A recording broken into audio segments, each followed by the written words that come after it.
வந்து தமிழ் சினிமாவில் வந்து நல்ல நடிகர் ஆகணும், ஒரு நல்ல இடத்துக்கு வரணும்னு கோடி பேர் வந்து முயற்சி செஞ்சுட்டே இருக்காங்க. அந்த கோடியில் ஒருத்தர் தான் இன்னைக்கு வரைக்கும் அவர் முயற்சி செஞ்சு செஞ்சு படிப்படியாக இந்தியா முழுக்க ஒரு மிகப்பெரிய ஸ்டார் ஆயிட்டாரு.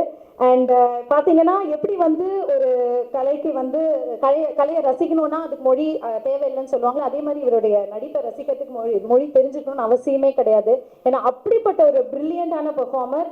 அண்ட் கோடம்பாக்கிலிருந்து அந்தேரி வரைக்கும், ஏன் அந்தேரிக்கும் தாண்டி நீங்கள் எங்கே போனாலும் உங்களை வந்து அவ்வளோ பெரிய இடத்துல உங்களை வச்சிருக்காங்க சார். உங்களை மனசில் அந்த அளவுக்கு வச்சு ரசிச்சுட்டு இருக்காங்க மக்கள். எங்களுடைய மக்கள் செல்வன் விஜய் சேதுபதி அவர்களே சொல்லுங்க ப்ளீஸ். அங்கேருந்து உட்காந்து சொல்லுவோம், அப்போ நிற்கணுமா உங்களுக்கு? ஓகே தான் அது. ஓகே, எனக்குமே இது ஒரு எப்போது எல்லாருக்கும் வணக்கம். எனக்கும் இப்போ ஒரு ஆச்சரியமான விஷயம், அது எப்படி நடந்தது எனக்கும் தெரியல. சில சமயம் சில நல்ல விஷயம் வந்து நம்ம வாழ்க்கையில் சொல்லாமல் கொள்ளாமல் உள்ளே வந்து உட்காந்துருக்கும் போல இருக்குது. அந்த மாதிரி உட்காந்த விஷயம் தான். நான் இவர் மேரி கிறிஸ்மஸ் அப்போ நான் மெல்போர்னில் அவரை பார்த்தது. வரும்போது அவர் 96 படம் பார்த்துட்டு அப்புறம் எனக்கு ஒரு நாள் வீடியோ மெசேஜ் அனுப்பியிருந்தார். விஜய் இந்த மாதிரி வந்து நம்ம ஒரு கதையை பற்றி பேசலாம், ஃப்ரீயாக இருக்கப்போ ஃபோன் பண்ணுங்கள், வீடியோ காலில் பேசலாம்னு சொல்லிட்டு. அப்போ ஒரு அரை மணி நேரம் பேசியிருப்போம். எப்பயுமே அவர் வந்து ஒரு விஷயம் பேசினா ஒரு வீடியோ எடுத்து அனுப்புவார் எனக்கு. அது ரொம்ப க்யூட்டான விஷயம் அவர் பண்ணுறது. மற்றபடி எனக்கு சாரோட படம் வந்து முதல் படம் வந்து ஹசீனாத்தின்னு ஒரு படம் பண்ணிட்டார். அது 2005 2005 2004 January 16 அவரோட ஃபர்ஸ்ட் படமும் என் பர்த்டே தான் ரிலீஸ் ஆயிருக்கு. என் ஃப்ரெண்டு ஒருத்தன் கொடுத்தான். அப்போது இந்த மாதிரி ஸ்ரீராம் ராகவன் ஒரு பையன் வந்திருக்கான், ராம்கோல் வர்மாவோட அசிஸ்டண்ட், படம் பாரு அப்படின்னு சொல்லி கொடுத்தான் சார். Sorry sir. அப்போது நான் பார்த்தேன், எனக்கு ரொம்ப பிடிச்சிருந்த படம். அதுக்கப்புறம் நம்ம ஐநாக்ஸில் வந்து பத்லாப்பூர்னு ஒரு படம் பார்த்தேன். எனக்கு அந்த படம் ரொம்ப பிடிச்சிருந்தது. யாராவது தமிழில் அதை பண்ணுவாங்க, எனக்கு அது பண்ணணும்னு ஆசை இருந்தது. அந்த ரீமேக் யாருமே பண்ணல. அந்த ஸ்டோரியோட போகிற விதமே ரொம்ப நல்லா இருந்தது. நவாசுதீனோட ரோல் பிரமாதமாக இருக்கும். ஸோ இதுதான் நான் அவரை பற்றி நான் மேனிஃபெஸ்ட் பண்ணதோ இல்லை இமேஜின் பண்ணதோட வந்து ஒரு நாள் இந்த மனுஷனோட வேலை செய்யணும் ஒரு ஆசை இருந்தது. அப்புறம் மேரி கிறிஸ்மஸ் இந்த கதையை சொல்லும்போது எனக்கு ரொம்ப பிடிச்சிருந்தது. ஆனால் அதுக்கப்புறம் ஒரு செப்டம்பர் கிட்டே என்கிட்ட பேசினார், ஒரு தொடர்பும் இல்லை அதுக்கப்புறம். அப்புறம் ஒரு நாள் வந்து ஒரு நம்மளை கழட்டி விட்டாங்களா, வேறு யாராவது பார்த்தானான்னு தெரியலன்னு சொல்லிட்டு ஒரு நாள் ஃபோன் பண்ணி இந்த மாதிரி சார் ஜனவரி 16 எனக்கு பிறந்தநாள், சஞ்சய் ராவுத் அவர் தான் இப்படி சார் ஃபோன் பண்ணேன், அக்ரிமெண்ட் போடுறான் தான் என் பிறந்த நாளைக்கு போடலாமா சார், கொஞ்சம் சென்டிமெண்ட்டாக நல்லாயிருக்கும் அப்படின்னு. எனக்கு அப்போ தெரியாது ஹசீனாத் ரிலீஸ் ஆனது ஜனவரி 16. அதே சாக்கை வச்சு சொல்லி சொன்னேன். ஓ அப்படியே போட்டுடலாமே அக்ரிமெண்ட் அப்படின்னாங்க. ஸோ அதுதான் எனக்கு ஒரு ஹோப்பாக இருந்தது. ஓகே நம்ம கன்ஃபார்மாக இருக்கணும். மற்றபடி எனக்கு அவர் மீட் பண்ணது, அவர் கதையை சொன்ன விதம், அப்புறம் ஆக்டர்கிட்ட ரொம்ப ஃப்ரீடம் கொடுக்குறது.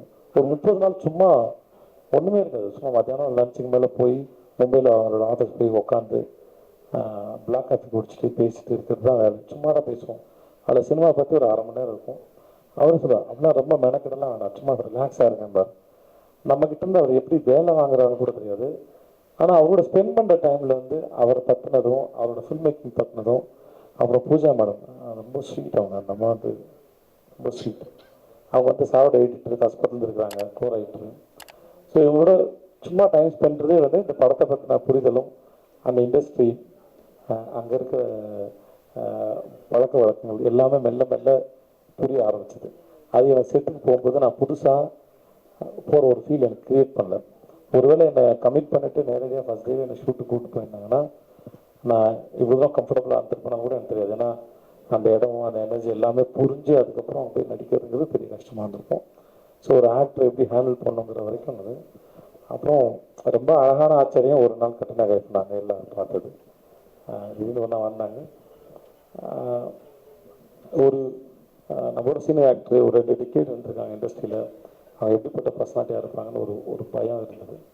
பட் வந்ததுலேருந்து அவங்களுக்கு அந்த சீனு, கதை, டிஸ்கஷனு, நான் என்ன பண்ண போகிறேன், இவர் தான் குவாக்னா, அவர் என்ன புரிஞ்சிருக்காரு அப்படின்னு மொத்தமாக அது இந்த ஃபில்மை அண்டர்ஸ்டாண்ட் பண்ணிக்கிறதுலாம் அவங்களோட மோஸ்ட் ஆஃப் த கொஷின்ஸ், அதோட பார்ட்டிசிபேஷன் அதுக்குள்ளே தான் இருக்கும்.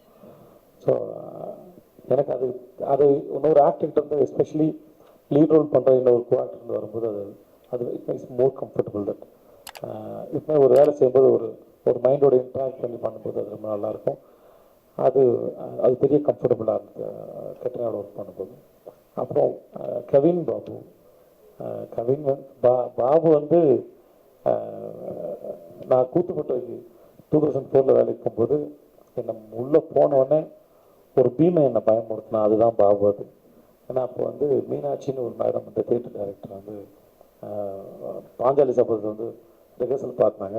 ஒரு உடான் அடிச்சு நான் தான் பீமன் அப்படின்னு சொன்னாப்புல. ஸோ ரொம்ப நாள் கழிச்சு நான் பாபுவோட ஒர்க் பண்ண ரொம்ப பெரிய சந்தோஷம். இந்த படம் ஜனவரி 12 வருது. பட் நாங்களும் எங்கள் சுற்றத்தார் அனைவரும் படத்தை பார்த்தோம். எங்களுக்கு ரொம்ப பிடிச்ச படம், ரொம்ப நல்லா வந்திருக்கு. கண்டிப்பாக உங்கள் எல்லாருக்கும் பிடிக்கும் நம்புறேன். அந்த எல்லாருக்கும் ரொம்ப சூப்பர் சார், கண்டிப்பா எல்லாருக்கும் பிடிக்கும். எப்படி இவ்வளவு அசால்ட்டா ஹிந்தி பேச ஆரம்பிச்சிட்டீங்க? நாங்க கேள்விப்பட்டோம் இது எல்லாமே லைவ் ரெக்கார்டிங் தான் அப்படின்னு. ஆமா, சிங் சவுண்ட் தான். எப்படி சார்? ஐயோ அப்படிதான், இதே மாதிரி தான் எனக்கு இருந்தது. சீரியஸா சார்? கேட்கவே பயமா இருக்கு. எப்படி பண்ணீங்க? நான் ஃபர்ஸ்ட் சார் எனக்கு செப்டம்பர்ல கதை சொல்லும்போது எனக்கு நான் துபாயில் ஒரு 3 வருஷம் வேலை பார்த்ததுனால எனக்கு ரொம்ப டச் விட்டு போகுது. அங்கே ஹிந்தி பேசுவாங்க. ஸோ என் பாஸ் வந்து முதல்ல சொன்ன வார்த்தை, ஹாத் மே கிட்னா பைசா கின்தி கரோ அப்படின்னாப்புல.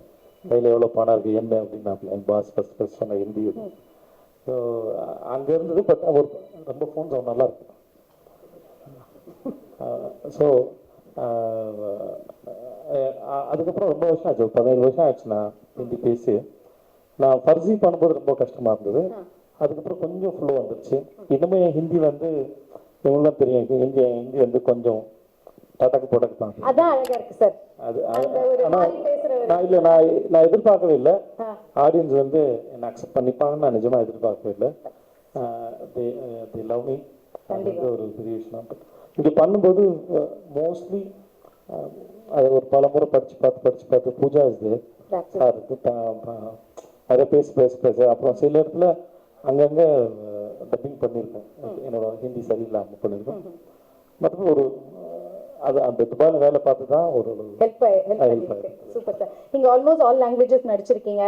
இப்போ ஹிந்தி அண்ட் தமிழ் பொறுத்தவரை இப்போ இந்த difference between how you approach the industry, what is the difference நீங்க பாக்குறீங்க? சரி, நானும் ஒரு ஆளு கேளுங்க ப்ளீஸ் அண்ணா. சார் என்ன சார் கவலைப்படாதீங்க. நானும் கேட்டுக்கிறேன், நீங்களும் கேளுங்க. ஓகே ஓகே கிக்கி, நம்ம இதோட முடிச்சுப்போம்.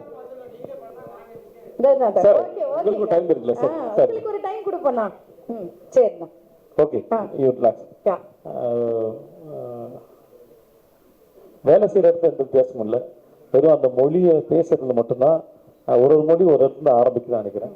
அந்த சவுண்டை கண்டுபிடிச்சி பேசுறது மட்டும்தான் பழக்க வழக்கத்தால கஷ்டமா இருந்தது. மற்றபடி எல்லா இடத்துலையும் கதை தான் சொல்கிறோம்.